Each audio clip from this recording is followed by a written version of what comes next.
Mirko De Gelone, questa è una delle partite come spot di hockey su pista perché ho dimostrato io nella telecronaca di crederci fino in fondo e voi in pista mi avete dato retta perché ci avete creduto. Perdere questa partita non era giusto perché il quarto gol dell'Odi non era regolare.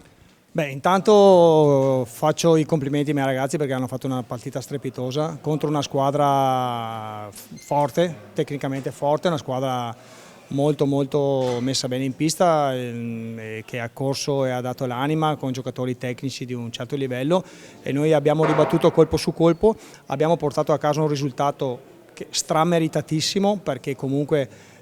oltre a quello che abbiamo dato in pista abbiamo avuto difficoltà per 15 giorni con Fede Ambrosio, abbiamo recuperato ieri Fede Ambrosio, aveva 4-5 minuti di autonomia, ieri Lian Rosi era febbricitante, aveva la febbre e quindi eravamo in condizioni abbastanza precarie e abbiamo fatto una gran partita. Per quanto riguarda il gol annullato è ridicolo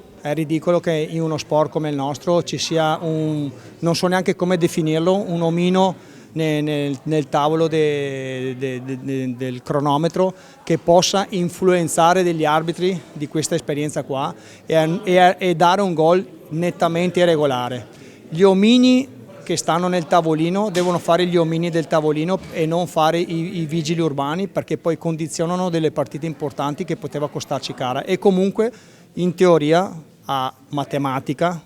ci sono costati due punti. Ecco, io penso che questa qua sia una cosa da sistemare perché io ho già visto nei playoff sulla mia pelle un omino del tavolino da far prendere il rosso a un secondo dalla fine di una partita dei playoff e fargli saltare una partita importante di finale dei playoff. Quindi queste cose qua sono sicuramente da sistemare. Ognuno il suo ruolo, devono avere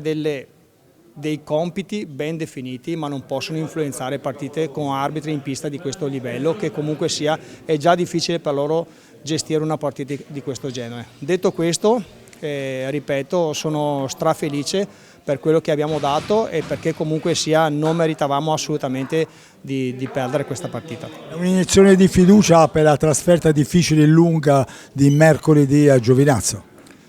Ma la trasferta, sì, sai come ragiono io, ragiono partita per partita, quella di Giovinazzo sarà un altro capitolo, questa partita qua naturalmente ci ha portato via tante energie fisiche e anche mentali, però confido che i ragazzi anche abbiano preso una spinta da questo risultato perché abbiamo fatto un risultato